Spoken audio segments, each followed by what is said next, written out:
सांसद परम आदरणीय कर्नल राज्यवर्धन सिंह जी राठौड़ साहब, यहाँ के पूर्व विधायक परम आदरणीय फूलचंद भिंडा जी,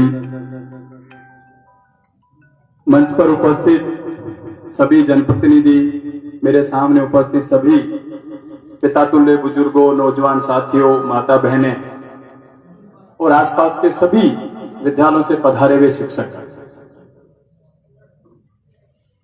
आज चूंकि मां शारदे के मंदिर में कार्यक्रम था और मेरी भी इच्छा थी गैर राजनीतिक कार्यक्रम है, लेकिन गुरुजी ने इसको पूरा राजनीतिक बना दिया। अब चूंकि राजनीतिक आदमी का फर्ज है, जब मुद्दा उठाया तो उसका जवाब देने का फर्ज भी मेरा बनता है। आप सब लोगों के आशीर्वाद से 2018 में आपने मुझे यहां का विधायक बनाया, रिकॉर्ड वोटों से आपने मुझे चुनाव जिताया और चुनाव जीतने के बाद मेरी यह इच्छा रही कि विकास की दृष्टि से पिछड़ा हुआ यह विराटनगर विधानसभा क्षेत्र किस प्रकार से राजस्थान के अग्रणी विधानसभा क्षेत्रों में गिना जाए। आप सबके आशीर्वाद से राजस्थान में सरकार कांग्रेस पार्टी की बनी, विधायक आपने कांग्रेस पार्टी का बनाया, तो मेरा फर्ज ज्यादा बनता है। और जिसकी सत्ता होती है उसका स्वाभाविक रूप से, गुरुजी कह रहे थे कि जिसकी सत्ता होती है उसका स्वाभाविक रूप से फर्ज बनता है, ये बात बिल्कुल सही है। उस जनप्रतिनिधि को काम करना चाहिए और काम करने के लिए ही जनता उसको बनाती है। अभी सूबेदार जी कह रहे थे, सूबेदार जी वो बोरिंग मैंने दी थी आपको, ध्यान है 33 लाख रुपए, जिसके टेंडर हो गए, बोरिंग लग भी चुकी है। तो ऐसा है, मेरी बात सुनो, देखो थोड़ी सी बात कड़वी है लेकिन सच है, मेरी बात सुनो। 33 लाख रुपए मैंने दिए, उसके टेंडर हो चुके, बोरिंग लग चुकी, टंकी बन चुकी, ठीक है। हाँ बिल्कुल, आपका आशीर्वाद रहेगा, बिल्कुल देंगे समय समय पे, लेकिन बात कहना मेरा फर्ज है कि आपने जब कोई बात उठाई तो उस बात को क्लियर इस जनता के सामने, जनता की अदालत में क्लियर करना मेरा फर्ज है।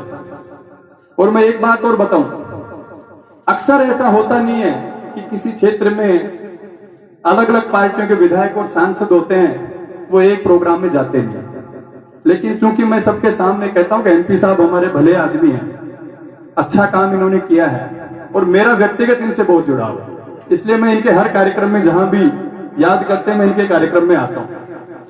कल भी रात को प्रिंसिपल साहब ने बताया कि एमपी साहब इस प्रोग्राम में आ रहे हैं, मैंने कहा बिल्कुल स्वागत है, हमारे क्षेत्र के जनप्रतिनिधि हैं। और चूंकि सबका उद्देश्य एक ही है कि जनता की सेवा कैसे करें, जनता के विकास के काम किस तरीके से करें, और वो मिलकर के हम लोगों को करना चाहिए। सड़कों की बात आपने बताई आदरणीय भिंडा साहब ने, पीएमजीएसवाई की सड़क, प्रधानमंत्री ग्राम सड़क योजना की जो स्कीम है वो केंद्र सरकार की स्कीम है, ये बिल्कुल बात सही है, लेकिन इसमें आपको ये भी जानकारी होनी चाहिए कि इसमें 60-40 का रेशो होता है। 40% पैसा स्टेट गवर्नमेंट देती है और 60% पैसा सेंट्रल गवर्नमेंट देती है। नॉर्म्स के आधार पर सड़कें बनती हैं। विराटनगर विधानसभा सांसद साहब से मैंने निवेदन भी किया था उससे, विराटनगर विधानसभा क्षेत्र को 12 किलोमीटर सड़क मिली थी सिर्फ। मैं पायलट साहब के पास गया कि 12 किलोमीटर में हमारे विराटनगर का काम चलने वाला नहीं।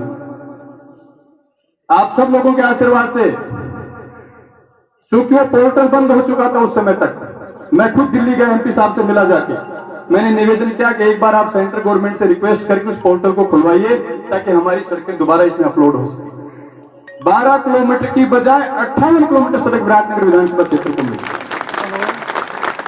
और सारी सड़क, और बताऊं आपको, 5.5 मीटर में बनेंगी, डबल में 5.5 मीटर में बनेंगी सब सड़कें।